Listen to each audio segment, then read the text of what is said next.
Thank you so much for joining us on another episode of Inspired. Today it is Sasha and I holding it down. Per usual. Today we wanted to, I've actually had this topic on my mind for a good solid few weeks. And I actually made a list so I could remember what all I wanted to say, which is surprising because I'll never do that. But so the topic today is basically like things that clients don't know, but I feel like should know, like things that happen behind the scenes. How did this conversation come up? I don't even know, actually. We were tattooing a client, right? And we were just talking about I think you're right. the little things that like they don't know what goes into like the tattooing and supplies, like literally everything. We're like, oh, podcast episode. Yeah. Because a lot of time I think they call, right? And they're like, oh my God, she's so expensive. And I'm like, if you only knew. So that's what we're going to cover today. Okay. What's your first point? First point is the difference between organic and inorganic inks. Do you know what that means a little bit? A little bit. So one molecule is bigger than the other or something? Hold on. This would be hilarious. What if I said the point and you would describe it? Yeah, I'll be the perfect client because I'm not going to really know too much. Something about molecules, right? Yeah. Okay. One migrates, one doesn't. On eyeliner, I guess it could on a lip too. Okay, because if your pressure is not right, then the molecules in the ink could migrate it. Okay, more so for eyeliner, yes. Okay, I guess I'm thinking about eyeliner right now. It's probably because we had a whole week of eyeliners. And then you're doing pretty good, actually. Yeah, it's like the makeup, the compounds of it, and how your technique is. Yes. Okay. So, well, like the key things are like I guess so. I keep wanting to go back to like the artist standpoint, but I'm trying to think more so for the client's perspective. So, what they don't know is the industry went through this like big wave of inorganics, organics, and now they're back to inorganics. So, inorganics, excuse me, I'm all snotty. Sorry, guys. It actually fades out. So it's like, which one do you want to deal with as an artist in the future? Me, preferably, I want to see those brows like fade out almost to nothing, so then I can adjust them later in time, right? If you need it, yeah. If the face changes, if you change your mind, if this, that, and the other, right? So the big difference for clients that they're not seeing is those brows. They went through a phase where all the clients were like, I want my brows to last forever. So they were like, the industry is like, oh shit, I got to figure out how to fix this problem. Well, the problem with that is, dun dun dun, organic inks, which are more like body tattoo inks, just to keep it simple. And what's happening is they're staying in the skin way too long, and now they're stuck with everybody out there with these solid ass gray eyebrows that they've had for 5, 10, 15 years. That's because that was an organic ink. It could be for other reasons, but to keep it simple, I mean, it could be because they went too deep. It could be because of a couple other things, but just to keep it simple, it's more so goes to what type of ink they used.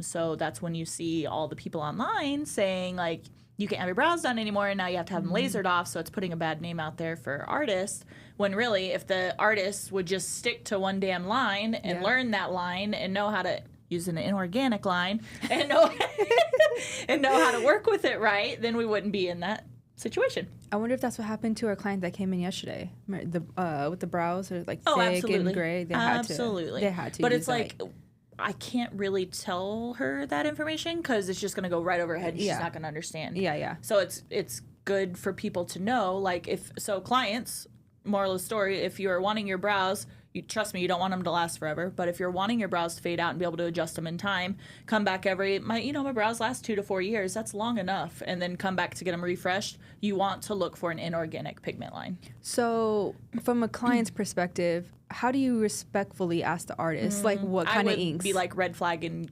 there's the door. Yeah, because the artist is going to look at you and be like, that's none of your business. I know. I know. I just feel like, that's a good question, because I feel like it kind of puts you in a sticky situation a little bit, but also you should know because you're getting your face tattooed, right? So if I even could see myself getting a little defensive with a question like that, or maybe think that, oh, are they an artist? Oh, are they this? But also you should educate yourself. We should know what we're being tattooed with. Yeah. I guess. So even if it makes it uncomfortable, it is what it is. You think it's okay just for a client to ask then? I think so. Yeah? Yeah. Because, I mean, I think your artist would... They're either going to appreciate it or be annoyed by it, but regardless, I think it is important for you to know what's going in your skin too, you know? So. And even if they are annoyed by it at first, They probably appreciate it in the end because it's not wrong to have a knowledgeable client. You know, you don't want someone to come in here and just be like, oh, la la la la. Well, sometimes I guess that's a good thing when they let you just do whatever. Usually most of my clients let me do whatever. Yeah, I guess it's the way you approach it in your tone. Like, don't just be like a know-it-all, but definitely if you're curious and you listen to this episode, it's not a bad question to ask. Yeah. Ooh, I like this episode already. Another thing that I think clients should know is that even if it's inorganic or organic, and it's not organic like we think our food to be organic, that's not it. It's just like Sasha said earlier, it's just like the makeup of the ink. Is just know that the color, no matter what, if everything was done right, the color could still shift in time. Meaning, so if you never got your brows done ever again, more than likely, if the artist used organic, it's going to go gray and stay in the skin. If they used inorganic, it's going to go pink in the skin. So, but from an artist perspective and a client, don't panic if it goes pink because it's the easiest thing to correct or adjust or shift. Like, because we can always use pink as warm. We can use that in our color mix if we know the line well enough. We can use that as like our warm base to build upon. And they just neutralize so much more easier. If you get gray and you start packing more color on top of the gray and you pack more color on top and it keeps going gray, gray, gray, eventually, like after 1 or 2 times, you're going to get to a point where your brows just have to be lasered off. Yeah, not when they fade out pink, then we don't really have to worry about that as long as they're placed right and designed well. So seeing pink, like the girl that came in today, yes, pink is a good sign. Yep. Yeah, like a little bit of pink is fine. Like so it's been 3 or 4 years. You might see a little bit of that. I think nobody's ever gonna say.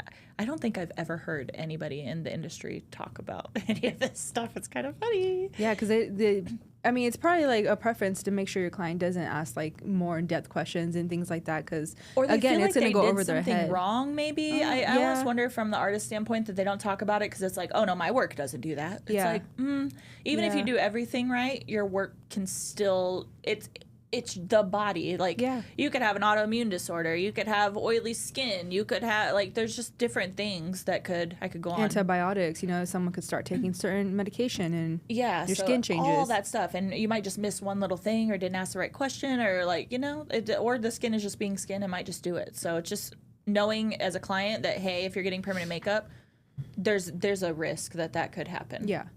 It's low. It should be kept low, but there's always still that risk. Yeah. It says, my next point was sorry, I just typed these out fast. It says if somebody gets hair strokes, at some point it will be a powder brow. So everybody loves those hair strokes. They're kind of pulling away from microblading a little bit, but even with nano strokes, no matter what, even if you stay on top that same exact line, I think the client should know that after a few sessions, if they don't fade completely away based on the other things we've talked about, then at some point they are going to be left because those fine lines are going to spread in the skin. So you're going to be left with a soft powder brow regardless. Yeah. So just know that. Like, if you're going to get hair strokes and you are only wanting hair strokes for the rest of your life, then don't get permanent makeup. Yeah. We're going to create the worst client ever. They're going to walk into someone's place and be like, I need to ask these questions. And be like, Miss Amber told me. I know. We're going to have to put this out in emails a few times just so people can be educated. But it's good to know because you're not being told those things. You think you're going in for hair strokes and you come back and next thing you know, it's like, that's not what you left with. And it's like, oh, I thought I was going to get hair strokes the rest of my life, but now I'm only my only option is a powder brown. That's too much for me. So, well, what do then you got to get them removed. You don't want to, we're trying to get you to, before you get to that situation of have to have them removed because we're seeing so many gray eyebrows right now. Yeah. Can that still be the case with your techniques too, or is that just like a microblading No, issue? It's with anything. It's with nano strokes, like we do at the machine. It's with any of the hair strokes. Yeah. Just over time, there'll be artists that say, no, like that's not true. Like if I go on that same exact stroke, it's like, yeah, they still spread. Yeah. So you're still going, now you're going into a line that's already spread and you're placing the stroke in between it again. It still has a shadow behind it. So it's like, you can do it and it still, it takes quite a few times for it to like turn into that powder brow. You probably get it depending on the skin. It could be 2 times you get it done. It could be 4 times. It could be 5 times you get nano strokes. But overall, at some point, it's going to turn into a soft powder brow. Yeah, just know it won't last forever. So if you're okay with that, then start out with them and then move into a powder brow. Most of the time, what's wild is with clients when I'm like, what style did she do? They don't even know. Yeah. Like, they said, oh, they had hair strokes. They don't even know that their brow has shifted into a powder brow. I'm like, you can't tell that there's no strokes left in there? We've heard that so many times. So many times. And I'm like, you should be able to tell the difference. So strokes, like hair strokes, are like little fine lines. They should never be. I mean, there's nothing wrong with a powder brow. I love a filled in brow, but it's like if you're doing strokes, you should see individual lines. If you're doing powder brows, it'll be a smooth result. Yeah. They're probably not even told the difference and things like that too up front, which is risky and sad. Yes, but ask questions. Okay, this is going to be a good one. Eyeliner doesn't stay black. How many times have we heard that? I want it to stay this color when they get up off the chair. Yeah. So it just doesn't, the pigment does not stay black. Like if you look at your body tattoos, they always, like depending on your undertones and what, you know, the color of your skin, it is going to determine what that black looks like. So hopefully a lot of people don't have tattoos. They get their eyeliner tattooed, which is a whole nother story. I'm like, that's crazy. That's your first tattoo is on your eyelid, but whatever. Yeah, that's brave. Oof. That's crazy. That the girl yesterday, we've had that was her first tattoo. And the one from on Saturday too was her first one too. On her eyes. I'm like, I always tease them. I'm like, so your first tattoo is on your eyelids? That's You're pretty more badass than all of us that are covered in tattoos, honestly. literally. So yeah, it can. I always say it goes to, because everybody's like, oh, well, clients always think that it's going to go green or gray or blue or I don't know, all these different colors. It should just fade to a softer version of itself. So think black, then it should go to like a soft black, and then it should go to like a charcoal, and then it goes to a light gray. Like that's how it should fade out. So as long as you're using a high quality black ink. Yeah, even looking at my tattoos, you can tell this newer one is darker because I've had this for 10 years. You know, so your makeup or your tattoos on your face are probably gonna do the same too. Yeah, mine. I don't like hate the color, but like the color that my black went, but yeah, you could tell. See here, like it looks quote unquote black, you know, and then these kind of not a green, but you know, just has that cooler undertone. Yeah, that wear and tear on it from life. From life. Yeah, but. And that's okay. That's what refreshes and touch-ups are for. So and if you want it dark, use topical liner. You already have the shape there. Put it on and literally. Yeah. Yep. The next one is the difference in how microblading versus tattoo machine nano strokes react in the skin. More so like the trauma that it creates. So like the big thing with me is when I'm, you know, the medical forms that everybody fills out when they come in. The big one is if they have, like, if they keloid or anything, like scar real easy. I don't do microblading, but just literally, maybe I can find a photo. Don't hold me to that, but I'll try. But I have a photo that shows what each does, actually like zoomed in under a microscope, and what each does in the skin. And a microbladed tool, just because the way it's drugged through the skin, it creates little tears. It's like a little, it's like a cut. It creates these little tears. I can see it and just give me heebie-jeebies. Well, it sounds like Velcro. It's like... Yeah. Ooh, I like it. And then nano strokes, because the needle's going in and out, it's implanting like in a finer line, and it doesn't create those tears on the side. So me personally, I'm like, I would go for nano strokes versus microblading. Yeah. Just for the integrity of your skin. Integrity of the skin, and also the nanostroke is able to put in more pigment into that one tiny little line versus a microblade where they just have one swoop with the grouping of needles. Like you have to think the needle's going out like 120 something times per second in and out of the skin in that little line, so that's like 100 times more pigment than the microblade. That's a good thing for the clients to know, because they probably don't know even the technique. Which implants also makes it last longer. There you go. I knew it. I felt it. I was like, I know where you're going. You've probably heard me say that a bunch of times. That's my selling point every time. I'm like, well, the way we do it lasts longer. And I'm on the phone. So come on in. What is the next one? The difference. Oh, this is a good one. So the difference in needle size. So layering with a single needle to do, say, a lip blush, or doing them with a large shader needle where it's going to last. So a single needle. Now, this is going to make you sound like a crazy person. I'm talking to the clients, because if you turn around, like I saw my client today, she was like looking at my, this, and I'm like, are you looking at my needle right now? Oh. And she's covered with tattoos. She's like, yeah. She goes, what is that, a 3? I'm like, girl, no. I'm like, it's an 8. And she's like, oh, that's a lot bigger than I expected. But most people aren't taught to use large needles. So I think, look, I'm telling them to ask too much, but I think you should ask your artist, what size needle are you using? Because there's a big difference. Like, so it goes back to the price factor. Like, if somebody's charging you $250, but they're lasting 6 months to a year, and then somebody's using, say, so like that with a single needle, it's just layering the pigment in gently, right? Like in little tiny pinpoints, like one dot at a time. And then versus somebody that's using a shader needle that's implanting 8 times the amount of pigment, and they're charging you, of course, triple the price. Well, it's because it's lasting longer. They're putting more pigment in the skin. Yeah. So from a client standpoint, it's like, do you want it to be more semi-permanent, like where you have to come back for more touch-ups that could potentially cause more trauma to your skin? Or would you rather go to an artist that's layering in way more pigment? You know, it's a little bit bolder at first, but they all soften after they heal, as long as you know what you're doing. I swear, a year in, I'm like, give me more. Yeah. You know, I'm like, yeah. So, and if you're that person, you definitely want somebody that's using a shader. If you're somebody that wants more of a striking eyebrow look, or a more bold eyeliner look, or a fuller lip color look, you definitely want a shader. You'll never achieve that with a single needle. Those single needles, everybody's like, my lips don't last. How many times have I heard? Yeah. My lips don't last. I said, why. really? I said, that's the longest lasting procedure for me. 5-8 years, easy.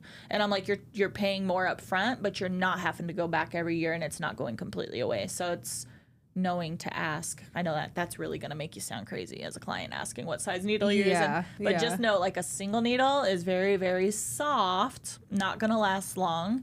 Whereas a shader needle, a larger shader, and I'm talking a 3 shader, more like an 8 shader or bigger, those are going to last a lot longer. So that's why that artist might be charging more. I'm just saying. And it may not be a bad thing. Like, let's say they wanted it done with a single needle. Like, maybe you're someone who likes to change their brow shape every so often. Yeah. You know, like some people want it down. So, you know, so many things frame your face. So it could be more ideal for you to have the technique done that way. Yeah. But it depends on how often you want to come in, how much money you want to spend. And you should not be going any more than once a year. Like, if they're having you come back in 3 months, well, a touch-up, yes, okay, that's fine. But after that, you don't want to be seen more than once a year, because eventually you're going to get to a point where you can't be tattooed anymore. Yeah, we know people that go, like, every 6 months? Yeah. Like, it's crazy. You should not be having to do that.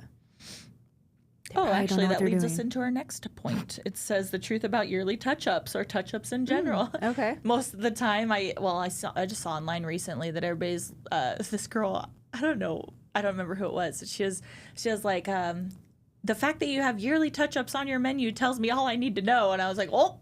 Whoa, she didn't like that. She didn't like it because, well, how often do I see my clients? Yeah. It's been 2-3 years. Like, usually, like the one today was 3 years, like sometimes 5 years. But that's why she was saying that, because she's having, people come in and like, oh, well, so-and-so told me I had to come back in a year. Like, you have to come back every year. It's like, no, that's going back to our first point of there's being too much color in the skin. It's, the more color you pack in the skin, the more likely it could go gray. Like, especially if you're, like, I'm talking more so like if you're layering it year after year after year after year, you should give the skin some time to breathe. Well, let's start off with, too, why don't you include the touch-ups in the initial session? So I know I get some shit for that sometimes, but not too often.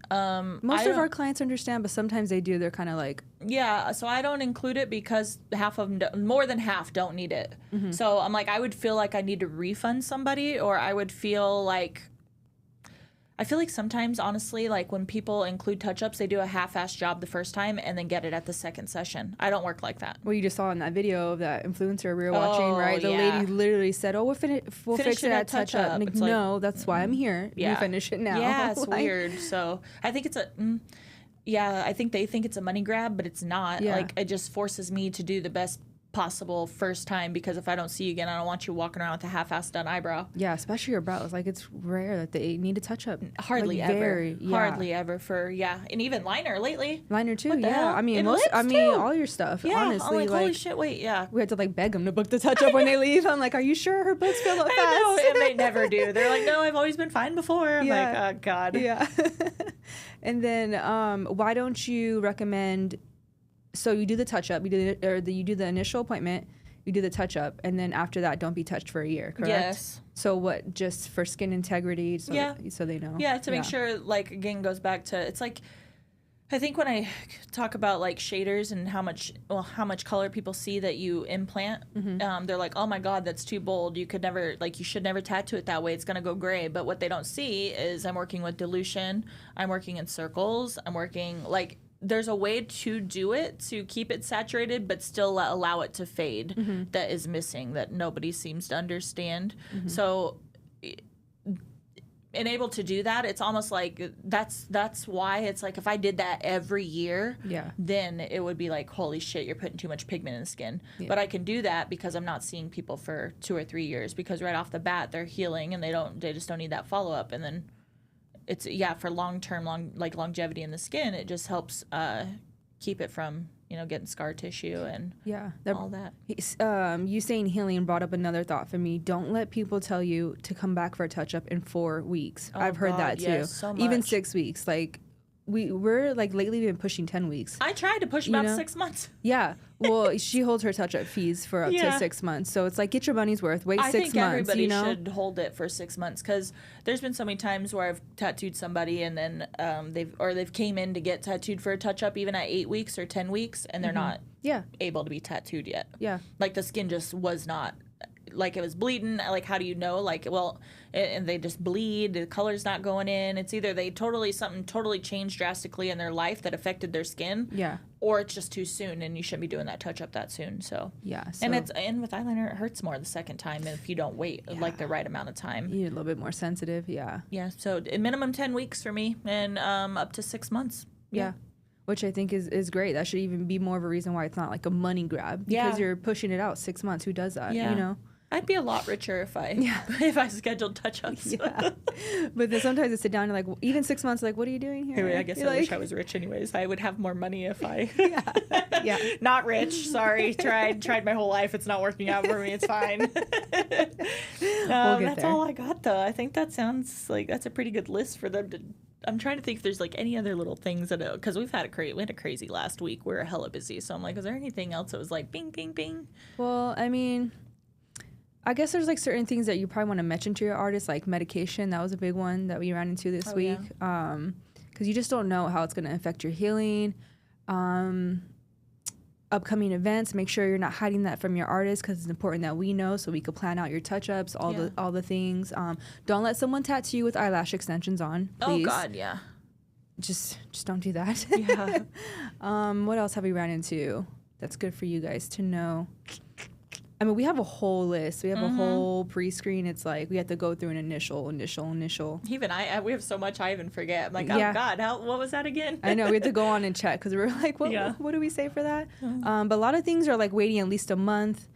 I think that pretty much covers it, though. Yeah. Yeah.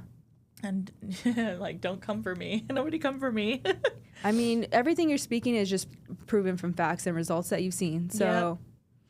13 years. Do what you will with that at your own risk. Yeah.